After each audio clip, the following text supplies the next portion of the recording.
Hi and welcome back to the show. Well, this week I got Colleen Yates, the CEO of Regional Development Australia, Perth. How are you, Colleen? I'm good, thank you very much, Michael. Well, CEO of Regional Development Perth. Now, it has been going for quite a while, and I'm hoping to talk to you a little bit about that. But perhaps before we start, maybe just a little bit about your history. Where did you come from? How did you get into this position? Yep, I came, as you can tell, I have an accent. No. So obviously I did not originate from Australia. I came from the US in about 1992 on a whim, with my two young kids, and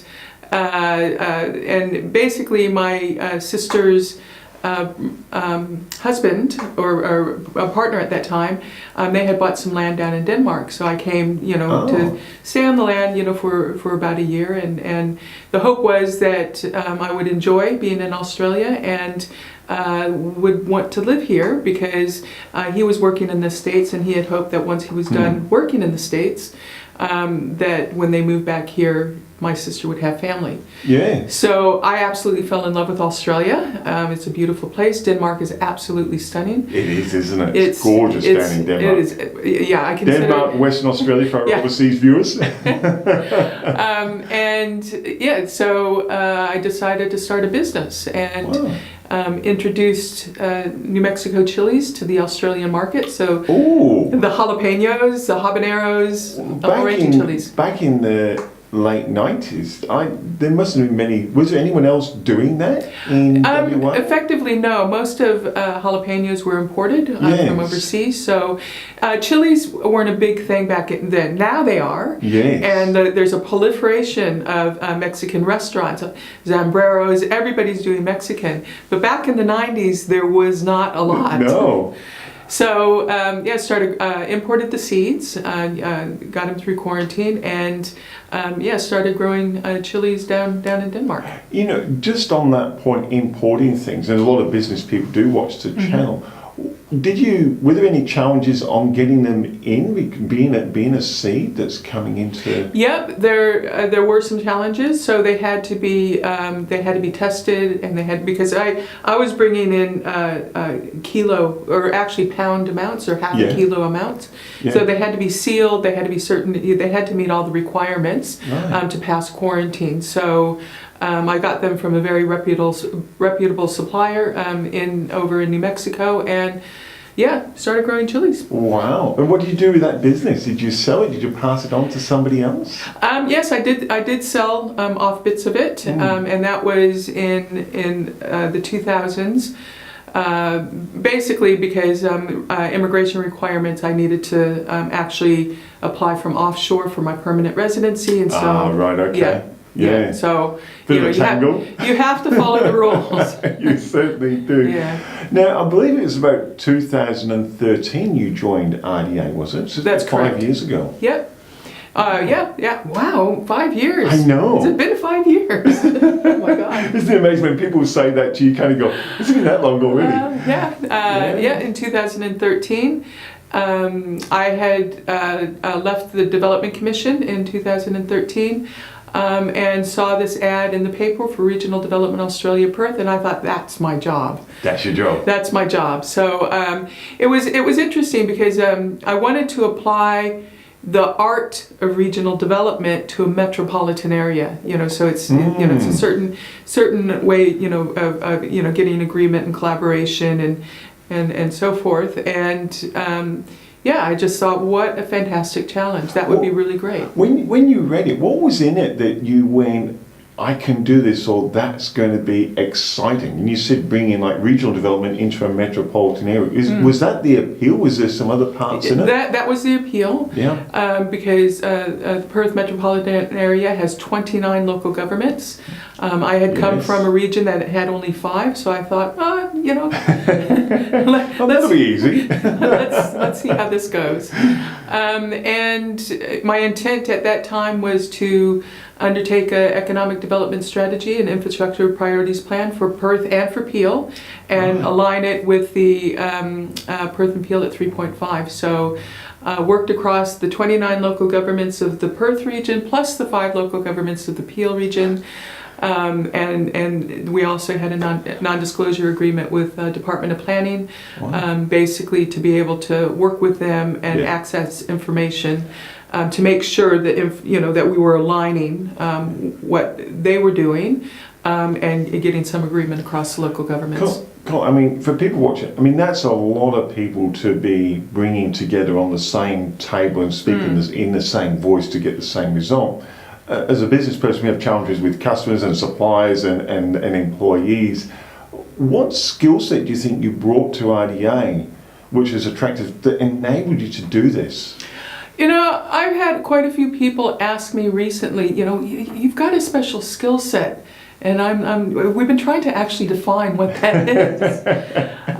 But yeah, it's working through the issues, having a lot of conversations, getting people to agree to an outcome, even if it means to agreeing to disagree. So getting everything out and getting that agreement and moving forward. Wow.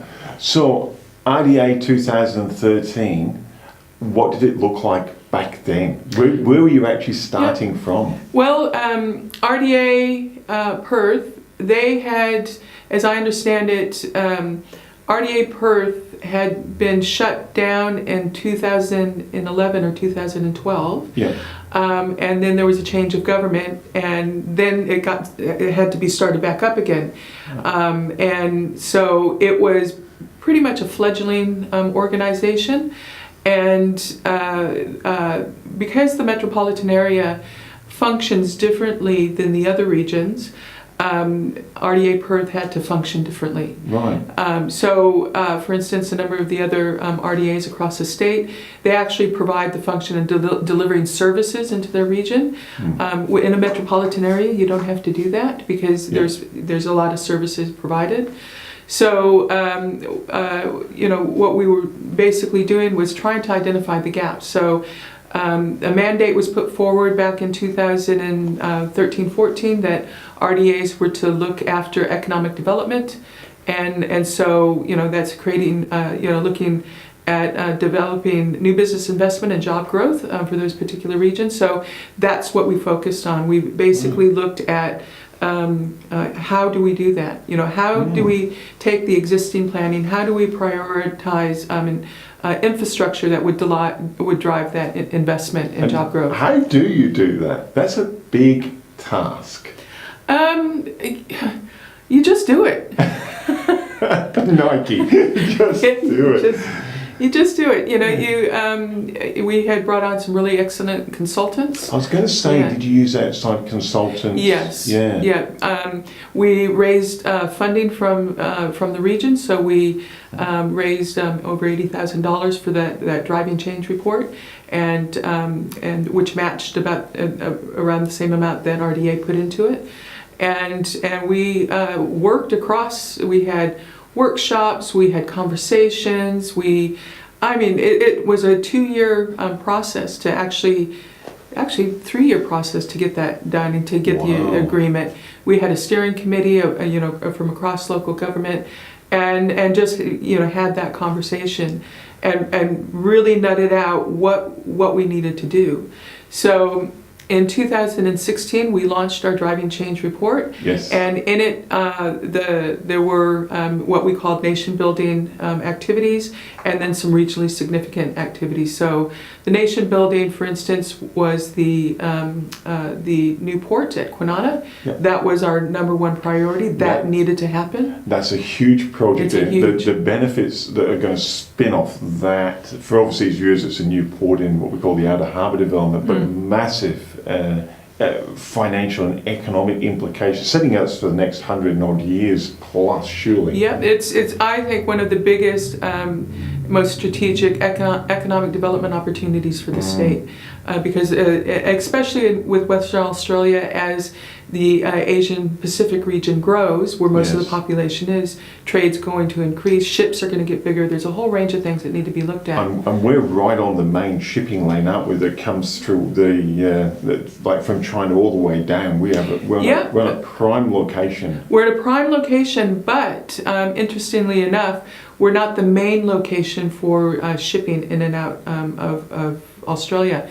Melbourne, I think, is a port that is used mostly. So we do have an interesting situation where things come to Melbourne. They don't stop in Perth, but things come to Melbourne, and on occasion, things get shipped from Melbourne by truck to Perth. So, it's trying to understand, these dynamics and trying to figure out, well, what is it that we have to do to become a really fantastic port and a great destination. I've got to ask you, I want to talk about some of the projects that you've initiated and got on. But a lot of people will step into these CEO roles and steer the ship, as it were, and because they have a passion themselves, they want to exert their own influence, which is fair enough. You want someone with a passion. Now you're part of RDA. Are you allowed to bring some of your own influences to bear, like some of your own personal passions that you see is going to be really viable for WA? Well, I think with the driving change and in the conversations, across local government, in particular the outer metro, I found with the metropolitan area that there was a desire to retain that peri-urban space and look at agriculture. And I've always been passionate, obviously, about agriculture. Yes. And so it was a nice fit. And the driving change document is a document that's been determined by the stakeholders, but the items that are in there, I've become passionate about those things. Yeah. So because I actually believe those are the things that we need to do to drive that investment and job growth. I can imagine the peri-urban. It's worth talking about that. That's a huge, viable. It's an exciting project. But obviously, someone like yourself who's involved in agriculture, you've come from chilies and growing plants and so forth. And small land holdings, and that's peri-urban, isn't it? That's correct. We can start bringing, instead of WA is famous for thousands and thousands of acres for our farms, but we're bringing that into very condensed pockets. Yes, and there has been quite a bit of subdivision in that space. So your 20 hectare, 40 hectare, 100 hectare land holdings have been reduced down to lifestyle blocks. So 10 acres and 2 acres and 5 acres. And so people move to these places to pursue a lifestyle choice. Oftentimes it involves horses. Yes. And but there's also a growing interest in terms of what else can they do on that land.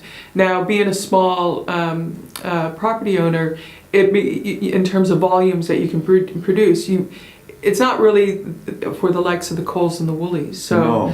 There are other opportunities, other direct marketing things that exist. So the farmers markets, it's a perfect space for people to actually engage in that place. It's a very community-orientated type of produce growing, isn't it? It is. It's really your local people can come, and I know a few of the peri-urban developments going on at the moment, they allow families to go in and pick their own fruit and pick their own vegetables. It's becoming a more...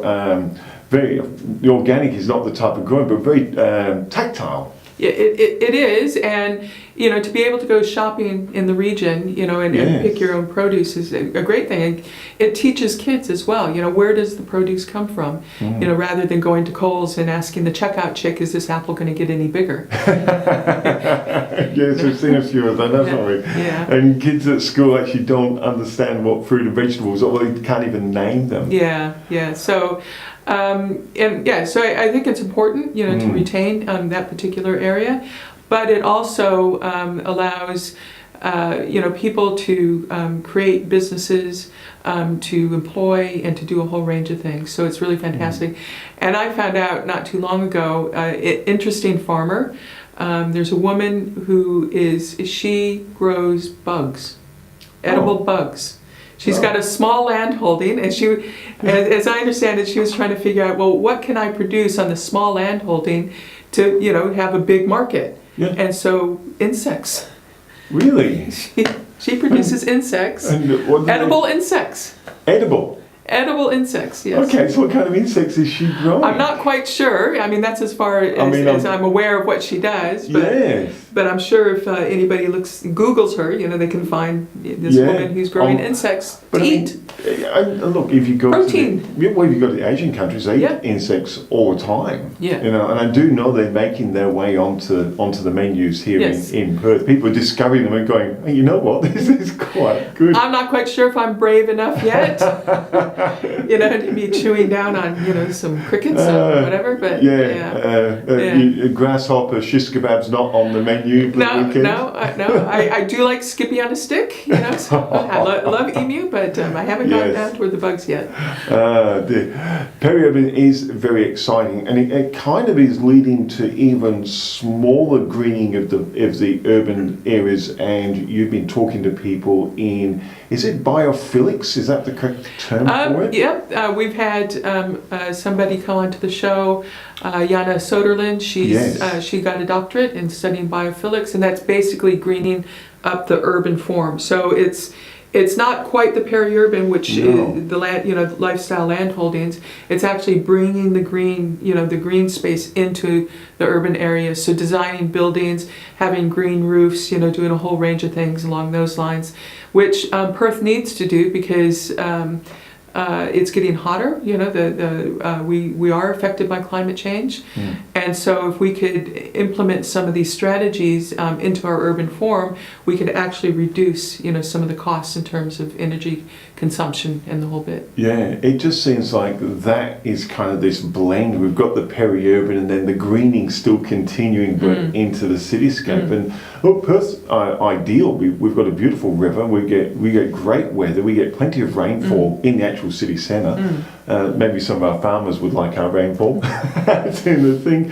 Yeah. It seems to me like we sometimes when people think of regional development Australia, Perth, and they go, oh, that'll be all technical, that'll be all industry.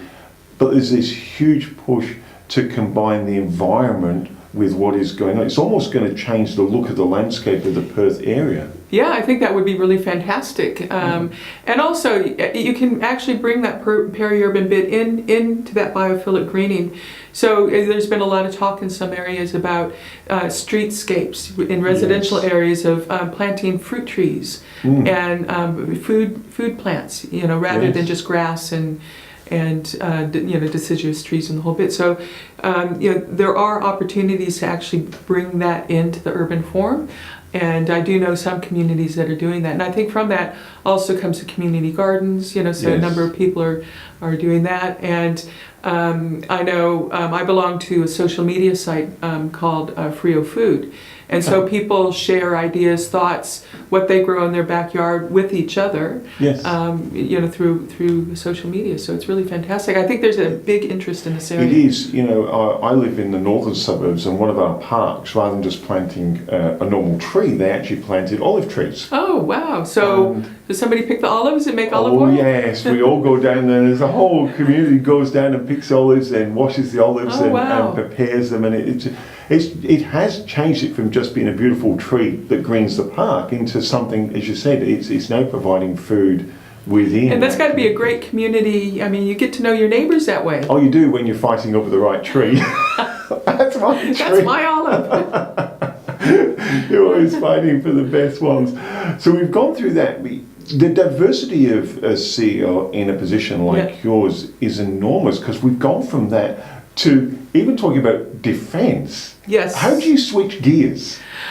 Well, it's basically the needs of the region. Okay, so in 2016, the Defence White Paper was released. And what we were trying to understand, well, what is it that we've got? Because I know everybody was talking about building ships. Yes. But I wanted to understand, is there any other opportunity that might exist that would support, building defense in WA? And there was very little information around, and it was quite fragmented. So we did pull somebody on to pull all that together. Now, we did that before the state election, and so we did it in the absence of information. Then the state election came along while we were still doing the report, and with the new state government, there was a Minister for Defence Interest.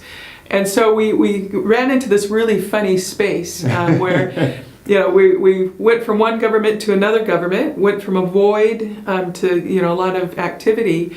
And so we released our report, or the recommendations in the report in August, just as Defense West was starting up. So all we've been trying to do is, assist and help, and say, look, we've done this report. It sets the baseline data for Western Australia. We can now measure any defense opportunities as we go into the future. So, being able to measure that, I think, is a really good thing. So, and that report's gotten a lot of interest. It was not an easy report to do. I can imagine. It took a long time, to get the information and to put it into a format that was easily readable. But now we know, what we've got, and now it's generated a lot of conversation about, well, what more can we do, as a state? What more can we do as a community in terms of defense?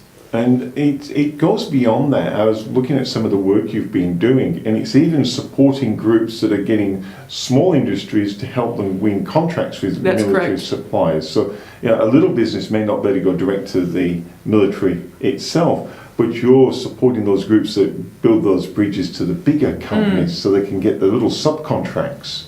That's it, and with that I had joined the Henderson Alliance.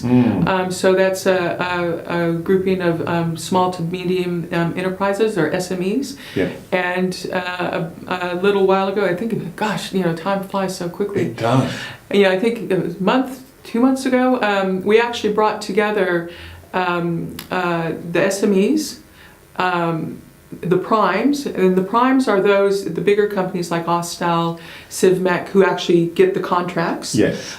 So we brought the SMEs with the primes together, and government from not only Western Australia, but we brought the primes, or the SMEs from Victoria, WA, and from South Australia. And for the first time ever, we had a massive conversation about how we can all work together to support each other and drive these defense opportunities across the 3 states into the future. And it was so successful that we are now going to look at running those in each state. So I think South Australia is going to be next, and then move on to Victoria. So there were over 150 people, that came in from other places, and it was a really, really good outcome, really good conversations. Yeah. And hopefully that'll drive not only the shipbuilding, but all those other opportunities that exist that support defense. Yeah. Now, you do so much. One thing that I have been interested in is your passion for value-adding to the technologies West Australia and Perth produces, rather than just ship our raw material or raw resource overseas. And you've been heavily involved in helping bring these parties together. Can you tell us a little about some of this technology you've been experiencing and encouraging? Well, in our Driving Change document, one of the regionally significant outcomes was something called Common User Facilities, okay? And that's based on the AMC model. So by providing some infrastructure, something that an industry requires, that maybe an individual company doesn't want to purchase on their own. Companies can then start to cluster together, use the common facility that then drives their business. So the first one, when we launched our Driving Change document in 2016, the papers took up the one really interesting thing, which was drones. Right. So we had identified drones as an opportunity to create a common user facility, and so we've been working on that one, and we're just about to launch the business case for the Perth Drone Hub. Wow. So which is going to be really interesting, because that industry has grown massively over the past 2 years. And to be able to have a place where drone operators can come and undertake research, work with universities, test their particular drones, undertake training will be really huge for WA. It's interesting because you say a drone hub, so we're not talking about people coming to a drone hub to get their pilot's license per se. They may do, but you're more interested in, okay, you've got your license, what can we do with the information the drones are gathering? Is this where you're trying to steer this? Yeah, it covers off on a number of areas. So with the training, CASA provides a license to fly a drone for anybody who wants, and people need to understand this one, over 2 kilos is a commercial drone. Yeah. Under 2 kilos, you don't need a license. No, but you still need to apply for what you're flying, so just be careful. Yeah, be careful. Yeah. And be respective of people's backyards. And and I think Cass's idea is, a lot of us, and especially in business, we have that attitude of we'll do it and ask for forgiveness later. When it's in an aircraft, don't do that. ask first, and they're very, very. And one thing I will say about Casa, they're very, very helpful, and they're very precise, and you won't go wrong if you just ring them and ask them. That's correct. And but what we found in talking to industry is that you get a CASA license, or a commercial license to be able to undertake commercial activities with a drone, and not every drone user has all the skills that are necessary to cover all industries. No. So, for instance, oil and gas has a very particular set of needs. Open pit has a set of needs. Fire and emergency has a different set of needs. Agriculture has a different set of needs. Yes. So, what part of the Perth Drone Hub is going to look at is with those people that have a CASA license, we're going to also offer specialized certification across different industries. Wow. So the first one we're looking at is oil and gas, and we'll be working with that industry to develop the criteria in order for instance, to fly around platforms, offshore platforms, and basically deliver the training that's needed to be able to use drones in those particular environments. And that's going to be a first. I don't think there's any place else in Australia that does that. And, so it'll be a really, a good opportunity, to get the certification. But also, we're going to work with industry where they're going to provide equipment on the site. And so that could be used for training. It could be used for research. There's a whole bunch of wonderful things that it can come from that. And the data that's collected, what we want to look at is potential data center where people can collect, store, and access all that information that's collected from drones. Wow. Because there's a lot of people flying them around, taking lots of photos, lots of videos, and we talk about mapping and so forth. It must be absolutely incredible opportunity there. Talking drones, they're powered by the old lithium batteries. Yes. And it is obviously a passion that is coming up stronger and stronger because WA is really well positioned. We've launched our summary document on Lithium Valley. Yes. So I love that term. It's really taken off. Didn't you do a video with Professor Peter Newman? Yes. On this. Because he's the one who came up with the term Lithium Valley. Yeah. And it was just said at a Western Alliance function. But now you read about Lithium Valley in the paper. Yes. Everybody's talking about Lithium Valley, so it's captured the imagination of a lot of people. And so we started that project back in February. The current report, it's a beast of a report, it's over 100 pages long. But it goes through about the opportunities and what currently exists. Again, it's going to be a really great baseline document. But in those recommendations, are the opportunities to move this industry forward because we've got such a small window because everybody's wanting batteries. Yes. Every country is wanting batteries, but they need the resources to do the batteries, and Western Australia has it all. So we need to be smart in terms of how we maximize that opportunity. We need to really think about, okay, we have the resource. How are we going to negotiate with people who want that resource to ensure that we're delivering investment into WA, jobs of the future into WA, and so that report really looks at that particular issue quite hard. Because I know when you're talking that report, and there's a big push not just to do what we do with INO, dig it out, sell it, and let someone else do the processing, but to value add to it here. And I read a report on lithium batteries, and I think in a battery we contribute, even though we sold the lithium, probably 0.5% is our value add to that list. So we've got 99.5% that we can at least have a go at. That's it. And what people don't understand is that the spodumene, which comes out of the mine in the southwest, Yes. Currently it gets extracted and it gets put on ships and shipped over to places like China, and they refine it. Yeah. We're lucky now, we've got Tianqi, which will be starting up production pretty soon. They've actually put a refining facility at Kwinana. And then there's Albemarle that's looking at Kemerton of doing the same thing. So we're now taking that rock, and instead of shipping it offshore to be refined, Yes.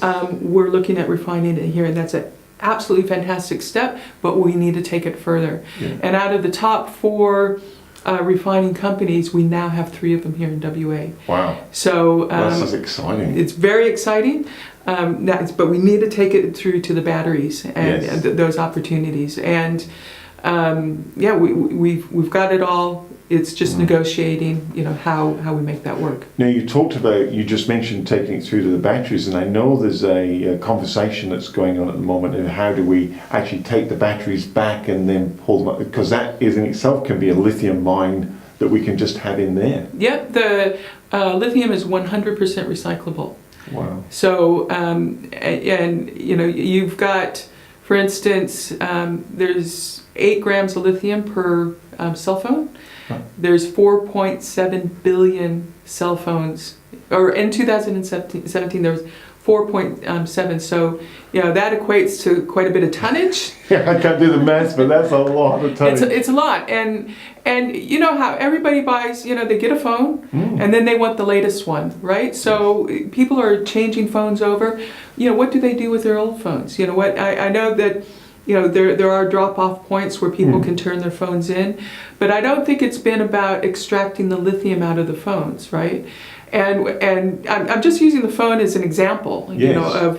but we're now moving into battery-operated power tools. Yes. I've got, a lawnmower that's battery operated. Yeah. It's nice and quiet, no petrol. We've got the batteries coming into homes Yep. as well. Dyson is stopping corded vacuum cleaners. Yes, I saw that Yeah. the other day.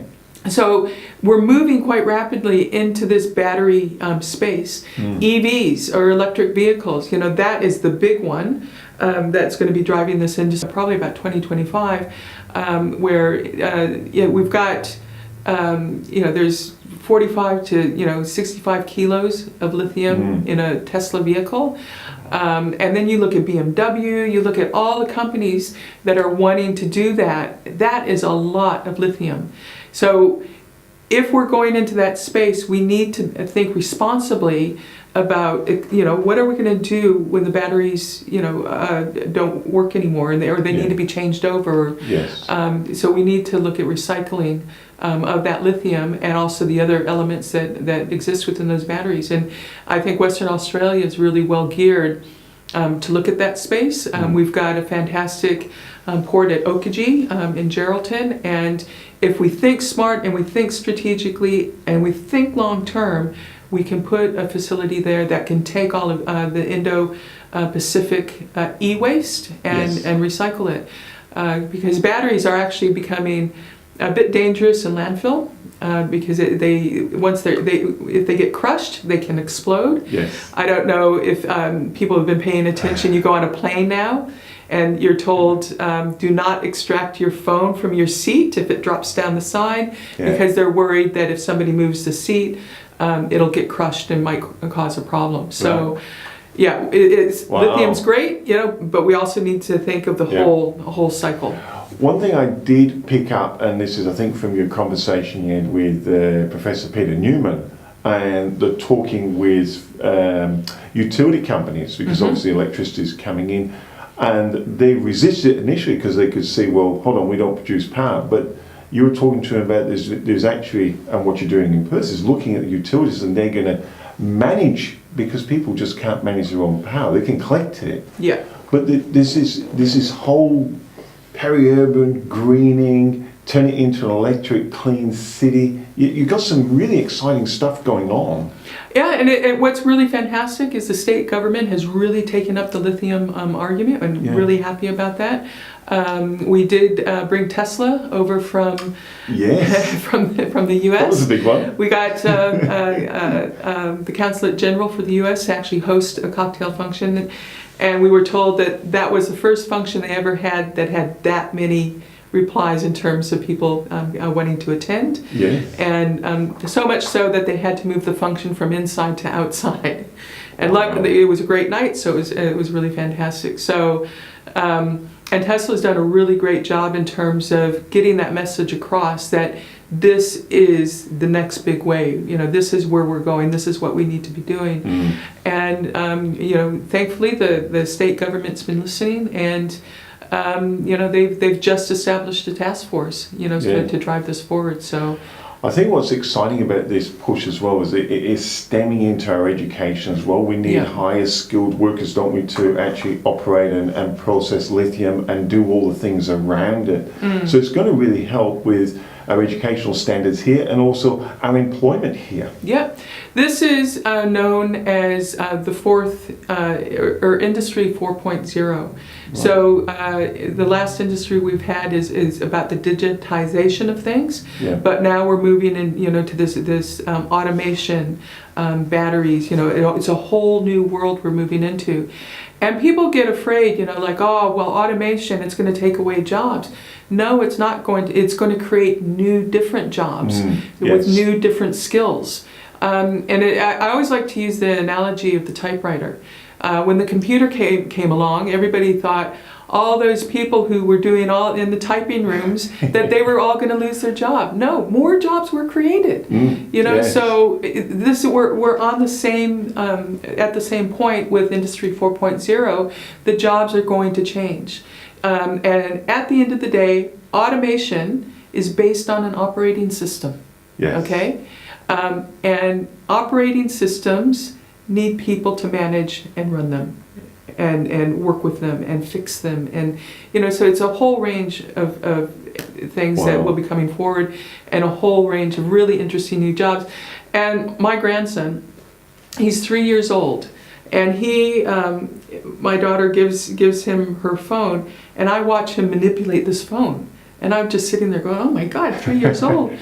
And I know we go, oh, you know, we shouldn't let them play too much with these devices, but these devices are actually already training them for the jobs of the future. Yes. You know, so I think we need to find a balance between outside play and technological play. But you know, watching him, I just see, you know, and we've got a lot of kids in that space. Yes. You know, so yeah, I think it's going to be amazing. What a fantastic job! I mean, you're coming from agriculture, environment, technology, education. Where do you see Regional Development Australia Perth now playing its role? Is it consolidating these, or is there still more growth to happen, Colleen? I think for our next financial year, you know, we'll probably be looking at making sure we're delivering on the outcomes that were identified in the reports that we've done. With the Perth Drone Hub, you know, we're hoping to establish an MOU with Murdoch University because we've got a site identified. Wow. Because industry said, you know, they wanted, you know, around 3 kilometers of clear airspace close to Perth, and that's really hard to find. I was going to say that's difficult in Perth. Yeah. Yes. So, but we did find something out at Whitby Falls, and so we're just working through getting that governance structure into place, and hoping, you know, to work with Murdoch on that. And then there's more things in the defense, you know, that we need to, you know, to look at. So there's some Indigenous training opportunities. Oh, fantastic! You know, so we're working with the other RDAs across the state how we can, you know, maximize that. You know, and then the lithium, you know, we'll see what happens in that space and where we might be able to play a role. At the base of all of this is our driving change document. Yes. Okay. From everything that we do links back to that document. So when things start running on their own and we don't need to be part of it anymore, we'll look back to that document and, okay, what do we need to do next? Yes. So there's a number of common user facilities that we'll start to look at. And we might start looking at life sciences, in terms of how can we have a common user facility for life sciences. So, wow. yeah. Watch this space. Watch this space. Colleen, thank you so much for making the time to come in. I know you're so busy with everything, but it's been an absolute pleasure, absolutely fascinating talking to you. Thank you so much. If someone wants to find out a little bit more about RDA Perth, yes. What's the best way for them to find out, Colleen? Well, we have our YouTube channel. Yes. So if anybody wants to, look at some of the people that we're talking to and hear about some of these things, they can just press play. Yeah. And if they want to know what we're doing in the future, they can subscribe to our YouTube site. They can go to our website. So we've got, which is rdaperth.org. Very simple address. Or they can pick up the phone and call us. Yeah. So we're happy to talk to anyone. Fantastic. Colleen Yates, CEO of RDA Perth, thank you so much for joining us. Thank you.